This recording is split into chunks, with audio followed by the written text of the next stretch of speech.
واللعن على أعدائهم أجمعين من أول يوم ظلمهم إلى قيام يوم الدين.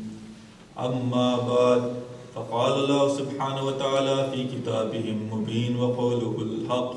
بسم الله الرحمن الرحيم. قل لا أسألكم عليه أجرا إلا المودة في القربى. The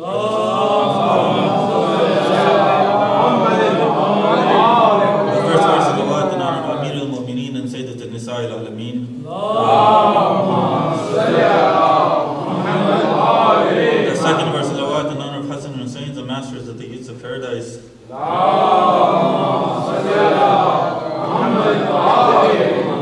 finally, with the loudest of your voices, the last of our salawat in honor of the Imam of our time, Imam Sahib al-Asr al-Zaman al-Islam.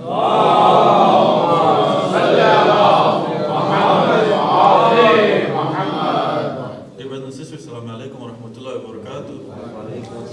Keeping in mind that these were the nights that we commemorated the shahadat of Lady Zahra, we have to remember that because she was a part of Risalat, because she was a part of Nubuwat, that her behavior and her conduct was the same as the Holy Prophet.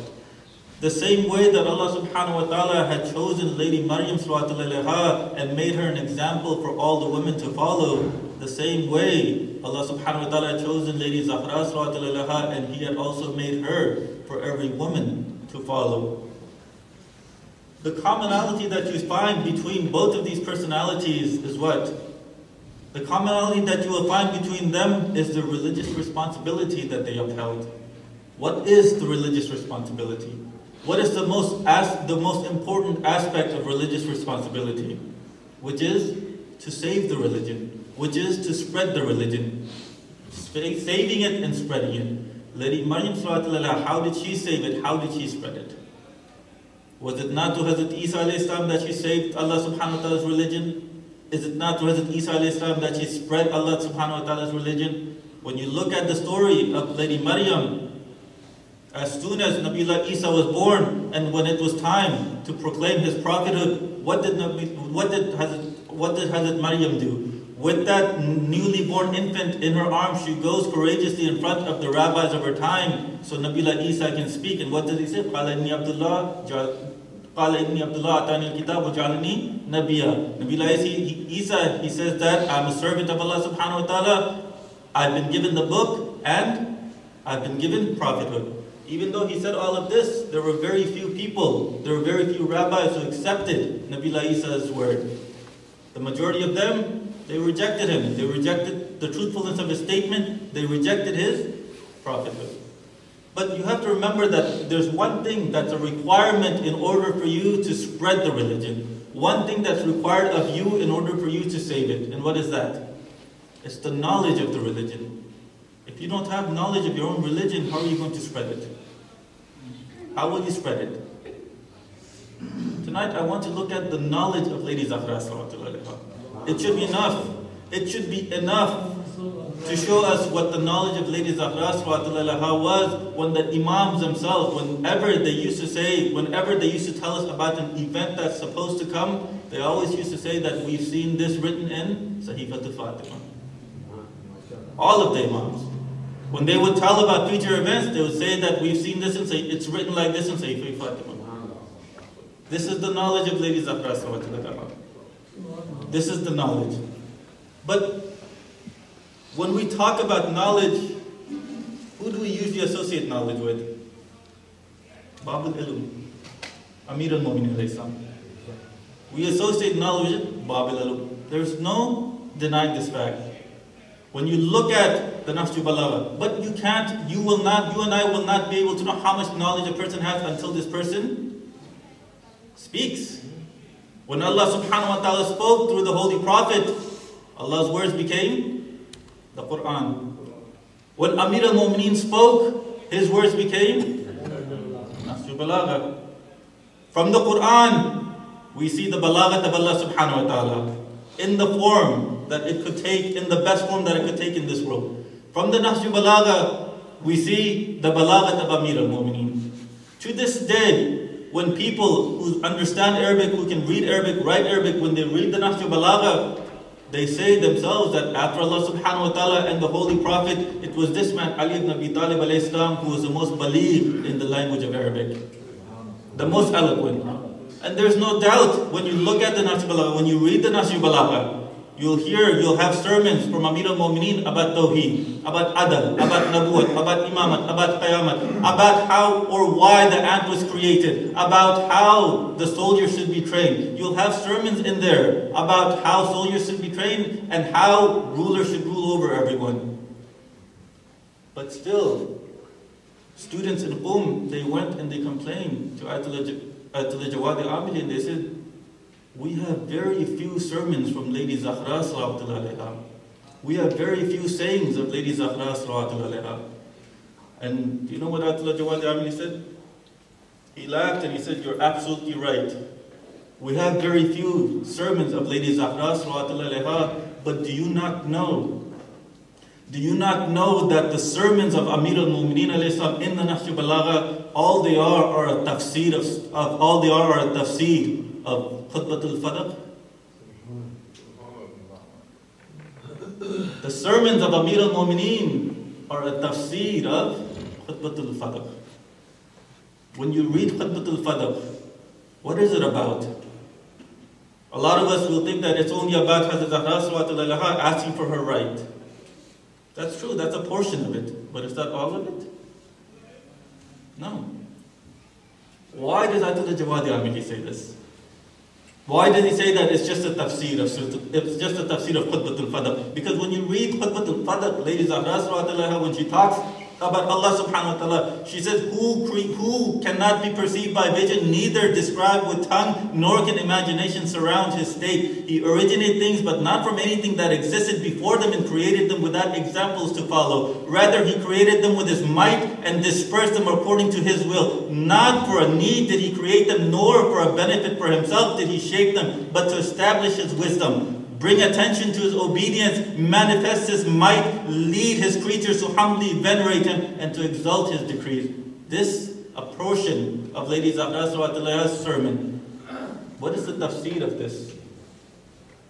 The very first sermon of Amir al-Mu'mineen itself, 2-3 sentences, Lady Zahra's khutbah on Allah subhanahu wa ta'ala, 2-3 sentences. Amir al-Mu'mineen, he himself, he does a tafsir of this in the very first khutbah of the Nahj Balagha. Alhamdulillah alladhi la yablughu midhatul qa'idun wa la yusim na'mal a'dun wa la yuwaddi haqqahu al-mujtahidun alladhi la yudriku buhdul himam wa la yunalhu ghawsul fitan alladhi laysa li sifatihi haddun mahdudun wa la natun mawjudun wa la waqtun mahdudun wa la ajalun mamdud fatara khalaqa bi qudri wa nashariha bi rahmati wa waddada bis sukhur ma yadana awwalu din ma'rifatu wa kamalu ma'rifati tasdiq bi wa kamalu tasdiq bihi tawhiduhu wa kamalu tawhidihi al-ikhlas lahu وكمال الإخلاص له نفي الصفات عنه لشهادة كل صفة أنه غير موصوف وشهادة كل موصوف أنه غير الصفة فمن وصف الله سبحانه فقد قرنه ومن قرنه فقد ثناه ومن ثناه فقد جزه ومن جزه فقد جهله ومن جهله فقد أشار إليه ومن أشار إليه فقد حده ومن حده فقد أده. Amir al-Mu'mineen, what does all of this mean? Praise is due to Allah subhanahu wa ta'ala, whose worth cannot be described by speakers, whose bounties cannot be counted by calculators, and whose claim to obedience cannot be satisfied by those who attempt to do so, whom the height of intellectual courage cannot appreciate and the divings of understanding cannot reach. He for whose description no limit has been laid down, no eulogy exists, no time is ordained, and no duration is fixed. He brought forth creation to his omnipotence, dispersed winds to his compassion, and made firm the shaking of the earth with rocks.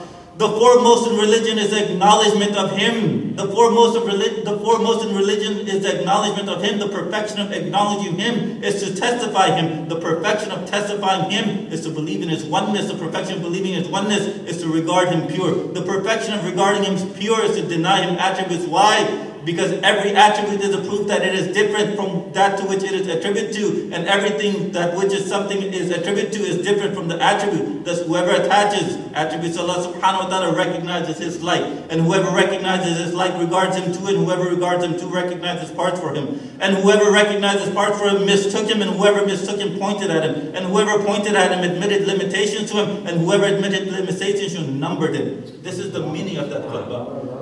2 sentences of Lady Zahra salawatullahi alayha. Amir al-Mu'mineen has to explain it in a whole sermon. But even this sermon itself needs an explanation.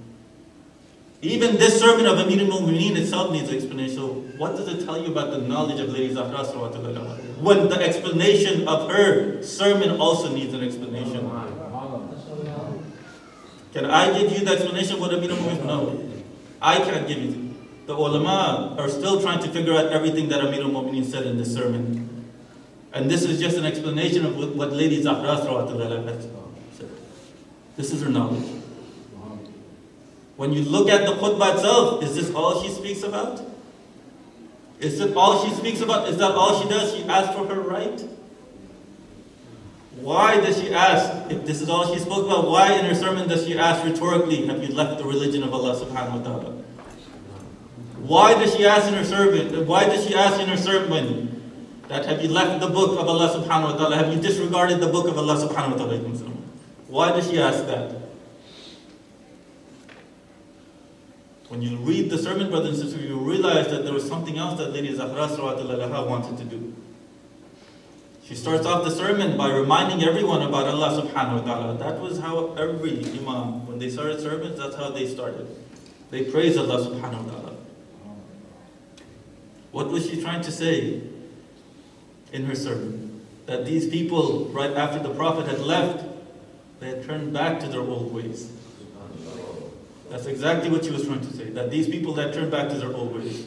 When you read the sermon, and you read it carefully, you see how much knowledge can come out of that sermon of Lady Zahra salawatullah anha. In a part of her sermon, there's a whole section where she talks about why Allah subhanahu wa ta'ala made something wajib. He talks about why Allah subhanahu wa ta'ala made something wajib. For example, she said He made prayer an exaltation for you from pride. He made prayer for you an exaltation for you from pride. Meaning that it's prayer that keeps a person away from being prideful. It's prayer. How is it prayer? How is it prayer that keeps a person away from being prideful? In Surah Al-Ankabut, Allah subhanahu wa ta'ala Himself, He gives a philosophy behind it. What did He say? Inna salata tanha anil fahsha wal munkar. Surely prayer keeps one away from indecency and evil. The philosophy that Allah subhanahu wa ta'ala has given. But Lady Zahra, she says what? Prayer keeps people from being prideful. What is the difference? Is there a discrepancy between the two? No, there isn't. Why? Because when you think about it, that indecency and evil arises from what? Being proud. Lady Zahra salawatullah anha, she went where? She went to the kernel of what makes someone indecent, what makes someone evil, which was pride. No matter how successful one is, no matter how high of a status one becomes or one achieves, and no matter how powerful one becomes, but when this person gets on their hands and knees, puts their forehead to the ground and says, Subhana Rabbil A'la wa bihamdih. When on all fours this person says, Subhana Rabbil A'la wa bihamdih, he's admitting through his actions what his tongue is saying. Saying what? That there is someone more superior than I am. When you admit yourself that there's someone more superior than you, then is there any room for pride? What is the meaning of pride? There is no meaning of pride anymore. Pride doesn't exist. How can you still be prideful after you're on all fours accepting that there is someone more superior than you? Lady Zahra salawatullah, where did she go? She went to where? The center, the kernel of what Allah subhanahu wa ta'ala had given us. In the same sermon, what does she say? Zakat is a purification for the soul and a cause of growth of sustenance. Fasting is a confirmation of devotion. This is a point to look into. Fasting is what confirms that you're devoted to Allah subhanahu wa ta'ala. Fasting. I ask everyone, we pray more times than we fast. So why is it praying a confirmation of devotion to Allah subhanahu wa ta'ala? We fast when? 1 month out of the year, 30 days, that's a maximum 30 days. We fast every day. We pray every single day, 365 days a year. So because we do it more, does that not show that we're more devoted to Allah subhanahu wa ta'ala? Logically, if you just quickly think about it, isn't that what it's supposed to do? But Lady Zahra, she says, no. It's fasting that shows that you're devoted to Allah subhanahu wa ta'ala. Why is that? Because you have to remember that when someone prays, other people will know that this person is praying because he's doing ruku, because he's doing sujood, because he's reciting a dua. But when it comes to fasting, brothers and sisters, no one will know that this person is engrossed in the ibadah of Allah subhanahu wa ta'ala except for Allah subhanahu wa ta'ala. No one will know. This person, this sa'im, this person that's fasting, they can talk, they can run, they can walk, they can even pray, but you and I will not know whether this person is fasting. Only and only Allah will know. When it's something that cannot be shown off, then that is an act of devotion. But someone might be thinking, you know what, brother, in the month of Ramadan, I know that this mu'min is fasting. In the month of Ramadan, it's wajib for everyone to fast. But because it's wajib for everyone to fast doesn't necessarily mean that everyone is fasting.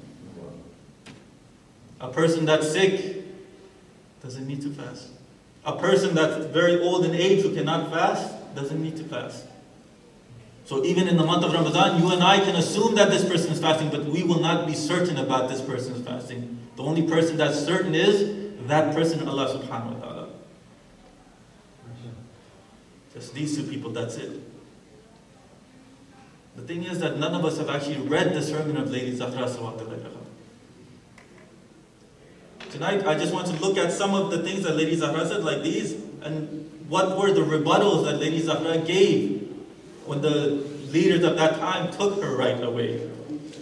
2, was the reason that Lady Zahra spoke these words only and only for fadak?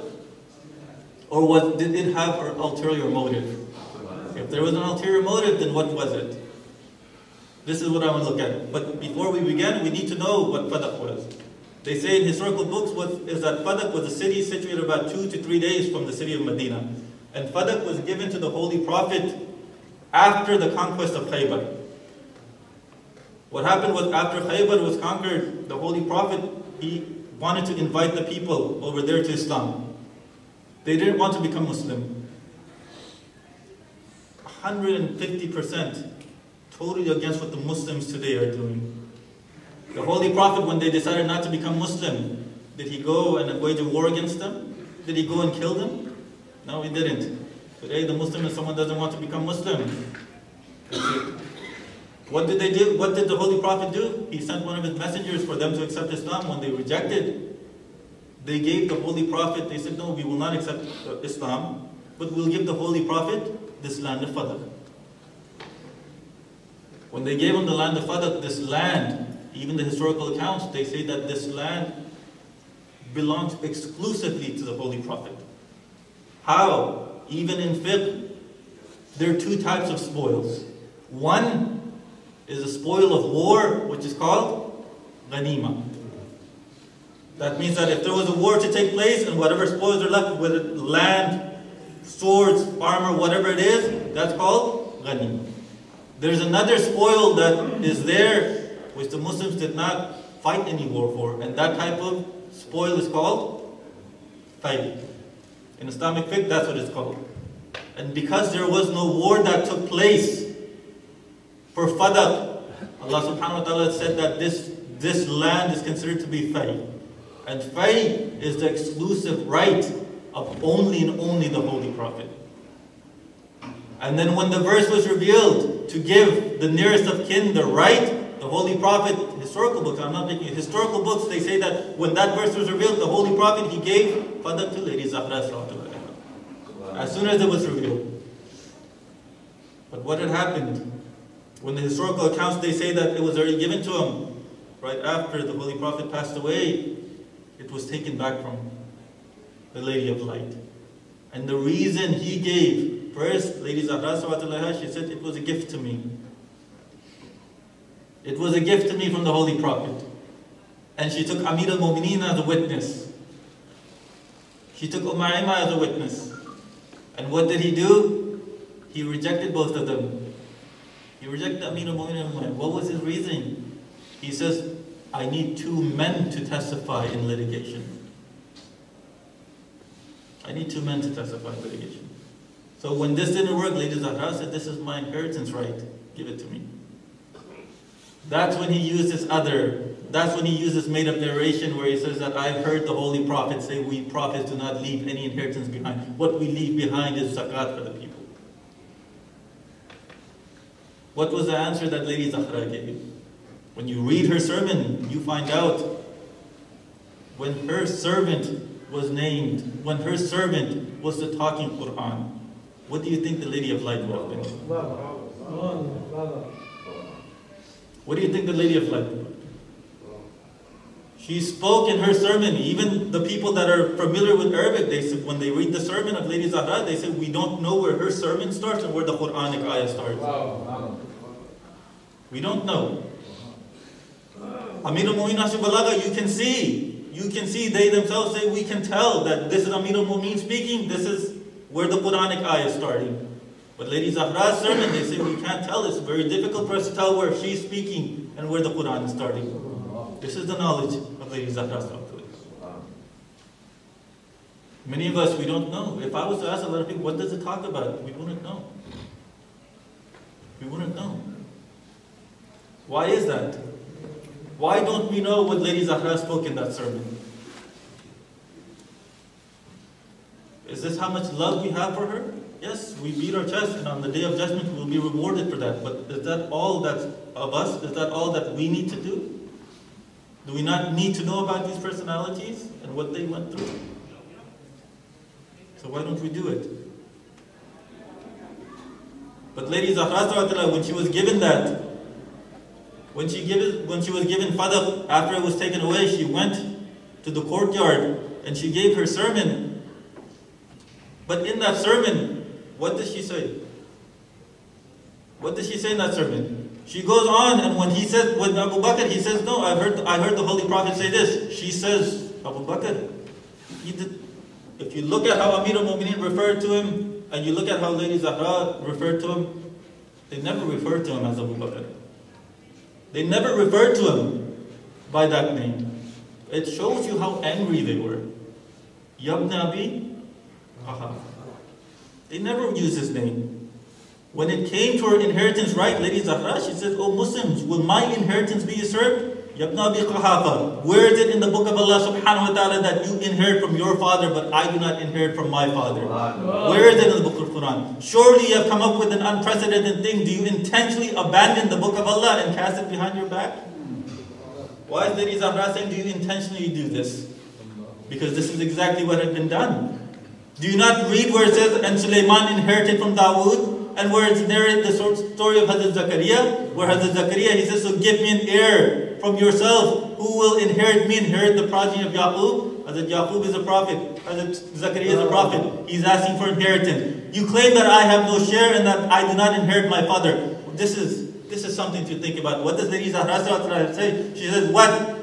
Did Allah subhanahu wa ta'ala reveal a Quranic verse regarding you from which He excluded my father? Did Allah subhanahu wa ta'ala reveal some verse to you that He did not reveal to my father?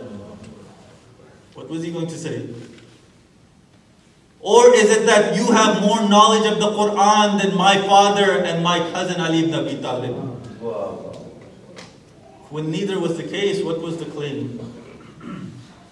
When no verse was revealed for him and he didn't have more knowledge than Ali ibn Abi Talib alayhi salam, why was that right taken from him? And this, the Lady of Light, what did she say? She says, at the time of the hour, at the time of the hour shall the wrongdoers lose, and it shall not benefit you to regret them. For every message there is a time limit, and soon you shall know who will be inflicted with torture, and who will be humiliated, and who will be confronted by an everlasting punishment. Who is she talking to? She's talking to the first Khalifa. What did she just say in these words? She says that those people that took my right away will be given an everlasting punishment.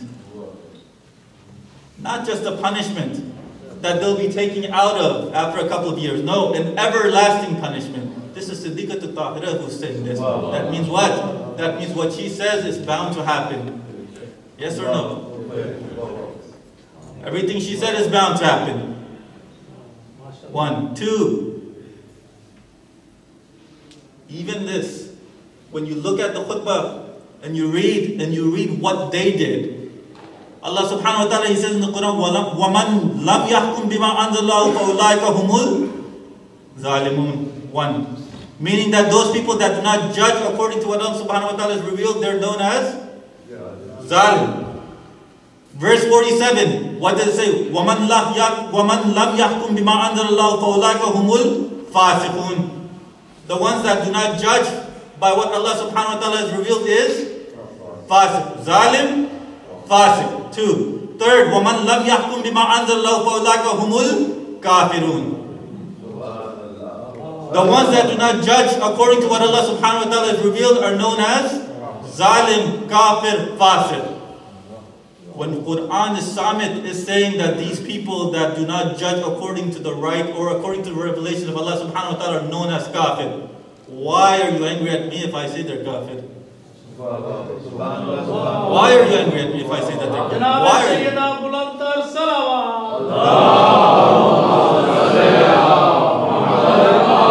Why are you angry at me if I say that they're a Fasiq?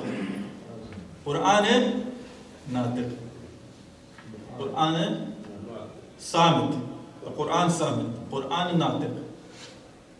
What is Quran and Natiq? Amir al-Mu'minin alayhi salam, he goes to the first and he asks him one thing. He goes, I have a question for you. Ya Ali, what is it? If two men were to testify against Lady Zahra sallallahu alayhi wa, what would you do? And she was to reject their testimony, what would you do? The first, he says what? He says that I would punish Lady Zahra sallallahu alayhi wa. I would punish her. As soon as he says this, Amir al-Mu'mineen says that then you'd become a kafir. And he goes, Ya Ali, how is that so? He goes, tell me. Is this verse not revealed for Lady Zahra? Is Lady Zahra not part of this verse? He goes, yes, she is. Then by you accepting the testimony of those two people, you belied the testimony of Allah subhanahu wa ta'ala who said that she is pure from lying. You've belied the testimony of Allah subhanahu wa ta'ala. Someone who makes Allah subhanahu wa ta'ala out to be a liar becomes a kafir. When Quran and Natiq, Quran and Samit both say that they're kafir, why can't I say they're kafir? Why can't I say that they're kafir? Why can't I say that they're zalim? Why is that a problem? But when you look at Fadaq, why did they take Fadaq from Lady Zahra? Why did they take it? When you look at it, Ayatollah Nasir Bakaram Shirazi, he's written a book on the story of Fadaq. And he himself, he says, look, people think that it was an economic reason. There was an economic reason behind it, but there was a different reason. The first reason that they took the land of Fadaq from her was why? Because this Fadaq, what did it do? It elevated the status of the Ahlul Bayt. It made everyone else know that these people are related to the Holy Prophet. It made everyone know that these people are related to the Holy Prophet. It elevated their status. And at the time, those leaders, what did they want to do? They wanted them to look just like themselves. If the people were to find out that these people's status is elevated through Fadaq, then they go and they look for other statuses that they also have. And if they were to continuously look, they come to the point where they realize that Khilafat doesn't even belong to this man. 2, there's a reason that Lady Zahra said that have you went back to your old ways. And it's that economic reason. What is that? They say that Fadaq, the Islamic Ummah, before the conquest of Khaybar, before the Holy Prophet had Fadaq in his hand, the Islamic Ummah financially wasn't stable. It was after the conquest of Khaybar, after they had received Fadaq in their hand, that the Islamic Ummah became stable. To the point where the historical evidence, they say that Umar himself, what does he say? When Abu Bakr, he wrote the letter. This is different, inshallah, if I ever get the chance. He wrote the letter and he gave Lady Zahra Fadaq back. In historical books. He wrote the letter and he gave it back to her. Umar, he goes and tears it up. And what does he say to Abu Bakr? He says, if you give her the land back, how are we going to feed the armies? All of the Arabs are out against you right now. How are we going to sustain the armies? That means what? That means that the money that was coming for Fadak was enough for armies to be sustained. One of the reasons that they took Fadak was why? Because just like the wealth of Lady Khadija was enough for her to spread La ilaha illallah Muhammadur Rasulullah, these people were afraid that the wealth of Lady Zahra would have spread Ali and Waliullah. That's what they were afraid of. They were afraid that just like the wealth of Lady Khadija was spreading La ilaha illallah Muhammadur Rasulullah, this wealth was going to spread Ali and Waliullah. And the reason that Lady Zahra asked, have you gone back to your old ways, was why? Because by taking that, or by putting up that economic embargo on Lady Zahra and Ahlul Bayt, where did they get that from? You know? This idea, where did they get it from? They had done it once before to Bani Hashim alayhi salam. Who did it? Who did it? The kuffar. You call yourself a Muslim, but you do what the kuffar did. What kind of Muslim are you? Isn't that the definition of a hypocrite? Saying one thing, doing another? So if I call them hypocrites, what's wrong in my speech? Nothing. That's a different story of how we do law on them. That's a completely different story. How we should do it? The way the Ahlul Bayt did. That's it. The way they did it. But Lady Zahra, when she wasn't given her right of Fadak, what does she do? She tells him, you can keep it. You can keep it on the day of judgment. It'll be my father and it'll be you. Her father is the one whose kalima this man recites. So when her father is the one asking Allah subhanahu wa ta'ala, or they're both in the judgment of Allah subhanahu wa ta'ala, whose side do you think Allah subhanahu wa ta'ala will take? One, when Lady Zahra sallallahu alaihi wasallam, she took Amir al-Mu'mineen, or she made Amir al-Mu'mineen a witness, he rejected it. The thing is, brothers and sisters, first and foremost, Lady Zahra should never even have needed to take witnesses. Why? Because in Islamic fiqh, Lady Zahra was known as Zul Yad. Zul Yad means what? The person, the possessor, the person who holds it in their hands. It's already clear from historical evidence that Lady Zahra already held it in her hands in the time of the Holy Prophet. What do I mean? That means that she was never required to show any witnesses. For example, me, if I live in a certain house, if I drive a certain car, and you come and you ask me to provide witnesses for my house, I don't need to. I'm known as Zul Yad. The fact that I have that car, the fact that I'm living in that house is proof enough that that's my property. Now that you brought that claim, it's required of you to give me 2 witnesses that this doesn't belong to me. It's required of you. But what does he do? He changes. He changes what? He changed the fiqh of the Holy Prophet. The fiqh of the Holy Prophet is brought down by Jibreel, which is given to him by Allah subhanahu wa ta'ala. Changes the religion of Allah subhanahu wa ta'ala. This is why the Quran says the ones that do not judge by the revelations of God are fasiq, fajr, and kafir. This is exactly what happened. 2. 3. If Lady Zahra said that this belongs to me, her word should have been enough. Why? Every Muslim agrees. Whether you're Sunni, whether you're Shia. Ayatul Tathir, majority of Muslims, they say that Lady Zahra is also included. There's one small sect of the Islamic Ummah that says, no, it's meant only the wives. But the majority of Muslims, they say, we say that it's only the Ahlul Bayt, these 5 personalities, but the majority of them say what? That no, it's the wives and these personalities. So when it's the wives also and these personalities, and Lady Zahra is there, her word should have been enough for the first. But it wasn't. Why? Something for everyone to think about. When Allah subhanahu wa ta'ala has already said that this lady of light, she's pure from lying. And she's pure from lying. She would never make a false claim. But what happens? It was taken away from her. And when it was taken away from her, she goes back home. Amir al-Mu'mineen comes and she cries. You know the first thing she says? She doesn't cry that her right has been taken from her. She says, Ya Ali, what did they do with you? Ya Ali, why did they do to you what they did? Why did they do to you what they did?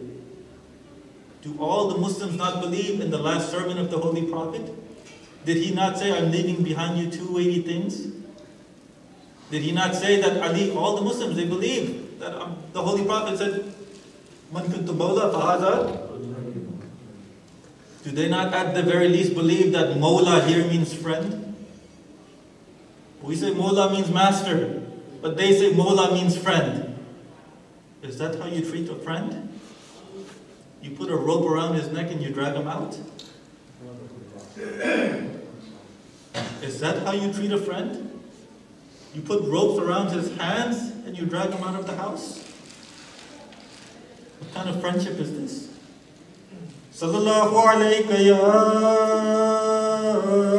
Rasulallah. Sallallahu alayka ya Amir al-Mu'mineen. Sallallahu alayki ya Fatima.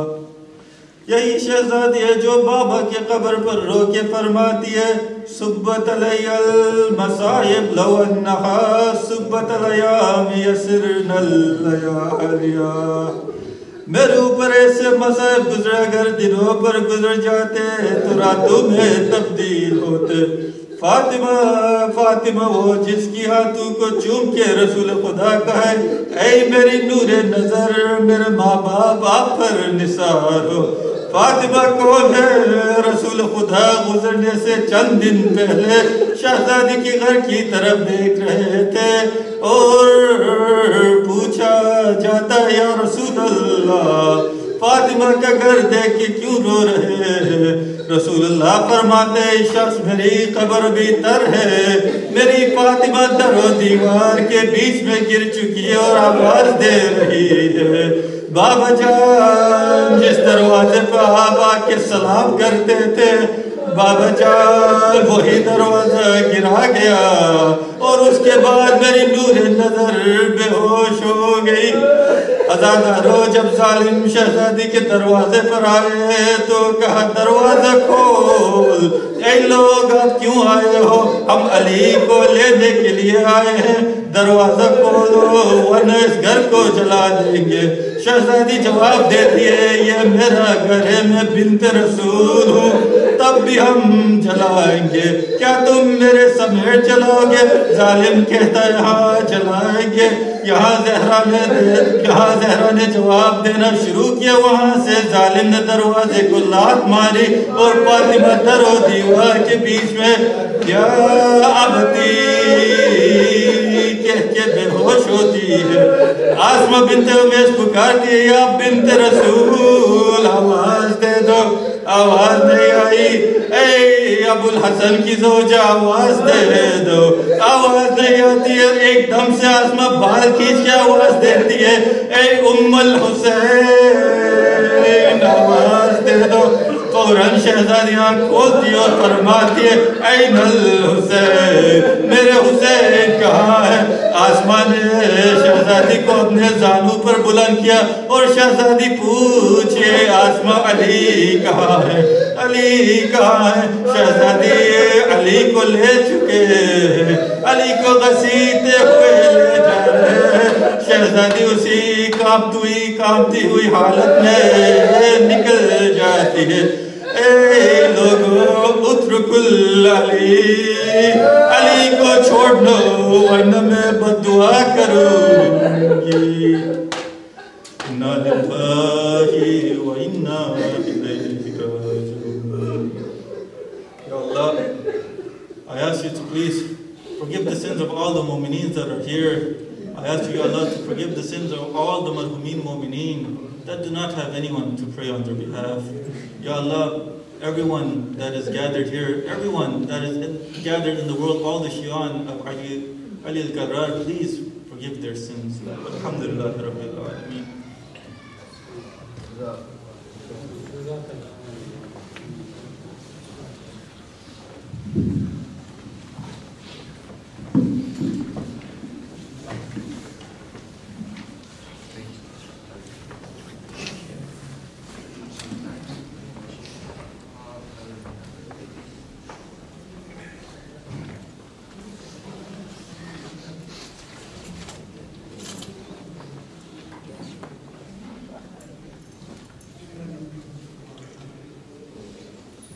محمد علی محمد صلوات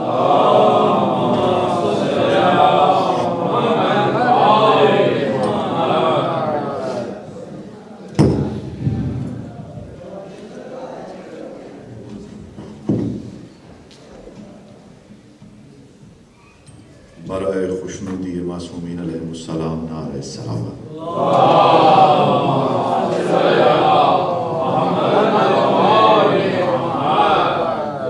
برائے تعجیل وارث فرش عزا و بلا اس سے بہتر صلوات پڑھیں اللہم صلی علی محمد وآل محمد اعوذ باللہ من الشیطان اللعین الرجیم بسم اللہ الرحمن الرحیم الحمد للہ رب العالمین وهو اول الاولین الاخر الاخرین اسمع السامعین الابصر الناظرین احکم الحاکمین الخیر الرازقین والصلاة والسلام علی اشرف الانبیاء والمرسلین خاتم النبیین طه و یاسین جد الحسن والحسین ابی القاسم محمد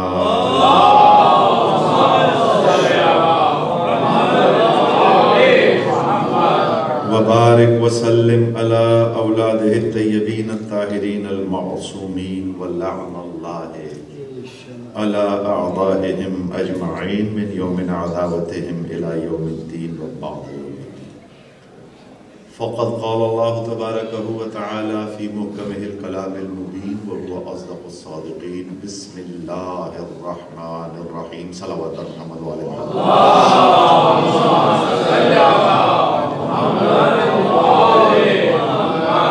عزادران امام مظلوم والیان حیدر قرار کائنات میں جہاں جہاں پر بھی فرش مظلوم کربلا فرش عزائے جناب سیدہ بچھایا جا رہا ہے ان کے اہتمام کرنے میں دام درہم سخن قدم قلم جس نے جو بھی کاوش کی ہے پاک سیدہ اسے اپنی بارگاہ میں منظور و مقبول فرش عزا پر جو احباب تشریف لائے ہیں اپنے دلوں میں جو مرادیں دعائیں لے کر آئے ہیں ان دعاؤں کی قبولیت کے لیے بزرگوں کی صحت و سلامتی کے لیے بے روزگاروں کے روزگار کے لیے بے اولادوں کو بہترین صالح اولاد عطا ہونے کے لیے جو بیٹیوں کے متمنی و مشتاق ہیں انہیں کنیزان سکینہ عطا ہونے کے لیے جو بیٹوں کے متمنی و مشتاق ہیں انہیں غلامان علی اصغر عطا ہونے کے لیے جو زیارات و عمرہ و حج کی سعادت حاصل کرنا چاہتے ہیں ان کی سعادت کی باریابی کے لیے اور آج کی اس مجلس کی بارگاہ جناب رسالت مآب اور بارگاہ جناب قائم آل محمد میں منظوری کے لیے مل کے صلوات پڑھ لی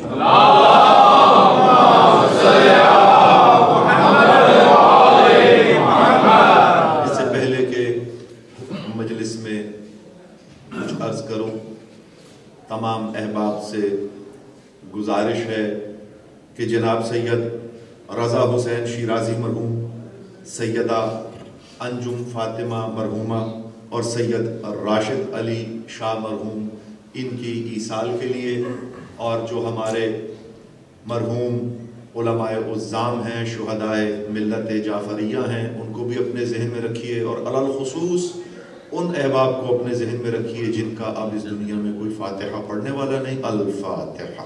بسم اللہ الرحمن الرحیم۔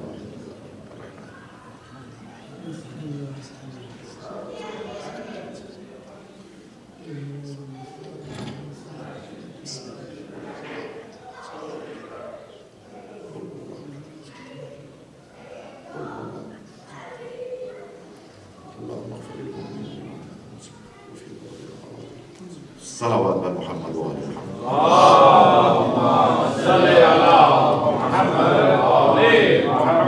محترم عزاداران امام مظلوم، میں تہ دل سے آپ احباب کا ممنون و متشکر ہوں کہ مجھ جیسے حقیر فقیر ذاکر کو سننے کے لیے آپ تشریف لاتے ہیں۔ آل محمد آپ کی اس آمد کو اپنی بارگاہ میں منظور و مقبول فرمائے۔ جو سادات مومنین بیٹھے ہیں، دس بستہ گزارش ہے سرکار بات شروع کی جا سکے، اجازت ہے حضور۔ آل محمد آپ سے راضی رہیں، کوئی غم نہ ہو سوائے غم مظلوم کربلا۔ کل عرض کیا تھا کہ ذکر مظلوم، ذکر ائمہ طاہرین کام ہمارا نہیں ہے، کام اللہ کا ہے، ہمارے ذمہ لگا ہوا ہے۔ اللہ کا اس پر ہم جتنا بھی شکر ادا کریں وہ کم ہے۔ مجلس میں آتا وہی ہے، روتا وہی ہے جو عالم مثال میں آ چکا تھا۔ ایک عالم مثال جیسے عالم ارواح ہے، عالم نور ہے، عالم ذل ہے، اسی طرح مختلف عالمین ہیں، اسی میں ایک عالم ہے جس کو عالم مثال کہا جاتا ہے۔ اس عالم مثال میں جو مجلس میں آ چکا وہی آج مجلس میں آتا ہے۔ اس عالم مثال میں جو داد دے چکا وہی اس مجلس میں داد دیتا ہے۔ اس عالم مثال میں جو گریہ کر چکا وہی آج مجلس میں گریہ کرتا ہے۔ علماء لکھتے ہیں، جناب دربندی صاحب نے لکھا ہے اس بارے میں، عالم مثال میں جو ہو چکا وہ ہمیں یاد نہیں ہے۔ ہمیں تو یہ بھی یاد نہیں کہ معصوم کی ایک بہت معروف روایت ہے، معصوم سے کسی نے سوال کیا کہ مولا یہ جو بچہ ہوتا ہے گود میں، یہ کبھی ہنستا ہے کبھی روتا ہے، حالانکہ اس کے سامنے کچھ بھی نہیں، تو سو رہا ہوتا ہے، سوتے میں کبھی مسکرانا شروع کر دیتا ہے، سوتے میں کبھی ہنسنا شروع کر دیتا ہے۔ معصوم نے فرمایا کہ یہ ہنستا اس وقت ہے جب ہم 14 اس کے سامنے آتے ہیں، ہمیں دیکھ کے خوش ہوتا ہے، اور جب ہم جدا ہو رہے ہوتے ہیں تو ہماری جدائی پر ہوتا ہے۔ ہم اس عالم وجود میں وہ ملاقات یاد نہیں، اس عالم وجود میں ہمیں وہ ملاقات یاد نہیں، تو عالم مثال کیسے یاد ہو سکتا؟ علامہ دربندی صاحب لکھتے ہیں کہ عالم مثال صرف کربلا والوں کو یاد رہا۔ جو عالم مثال کا عہد تھا، عالم مثال میں کربلا والوں کو کربلا دکھائی گئی، وہ جس سے گزر رہے تھے وہ ان کو دکھایا گیا تھا۔ جناب دربندی صاحب لکھتے ہیں کہ جب انہیں کربلا دکھائی گئی تو وہ خوشی اور سرور کے سمندر میں غرق ہو گئے۔ سبحان اللہ، سبحان اللہ۔ دیکھیں یہ جو عزاداری ہے امام مظلوم کرتے ہیں، کبھی اپنی قدر کیا کریں کہ آپ کی قدر کیا ہے۔ جب تک آپ اپنی منزلت نہیں سمجھ سکتے اس وقت آپ یہ نہیں سمجھ سکتے کہ جو کام کر رہے ہیں اس کی کیا منزلت ہے۔ شہزادی کونین کو جب اطلاع ملی کہ حسین کربلا میں شہید کر دیا جائے، دیکھیں ایک ماں ہے، نفسیات ہے، آپ تھوڑا سا میرے ساتھ ماشاءاللہ میرے مزاج سے آپ تھوڑا بہت واقف ہو گئے ہوں گے 2 دنوں میں، کہ جو سب پڑھتے ہیں میں وہ نہیں پڑھتا۔ آل محمد سے مانگا ہے، علماء کی جوتیاں سیدھی کی ہیں، وہاں سے جو تبرک ملتا ہے کوشش یہی ہوتی ہے کہ کوئی نئی بات آپ کے حوالے کی۔ تو گزارش میں یہ کر رہا تھا کہ آپ کی منزلت کیا ہے۔ ماں کوئی بھی ہو اسے یہ اطلاع دی جائے کہ فلاں وقت فلاں مقام پر تیرا بیٹا قتل کر دیا جائے گا، پہلا کیا سوال کرے گی؟ بچانے والا کون ہوگا؟ ساتھ دینے والا کون ہوگا؟ توجہ ہے یا نہیں ہے؟ سیدہ نے یہ نہیں کہا کہ بچانے والا کون ہوگا، سیدہ نے یہ نہیں کہا کہ مددگار کون ہوگا، سیدہ نے کیا کہا؟ رونے والا کون ہوگا۔ اللہ اکبر۔ یعنی پوری کائنات میں سیدہ کی دو ہی تمنا ہے جو اللہ نے پوری کر دی. ایک تمنا کو علمدار کہتے ہیں, دوسری کو عزادار کہتے ہیں. آل محمد یہ منزلت ہے آپ کی. پھر جس سے آپ کو وابستہ کر دیا آل محمد نے. اللہ ایک ایسی قوم پیدا کرے گا, یعنی تھی نہیں,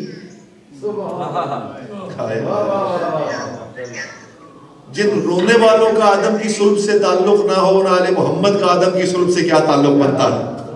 توجہ نہیں کیا.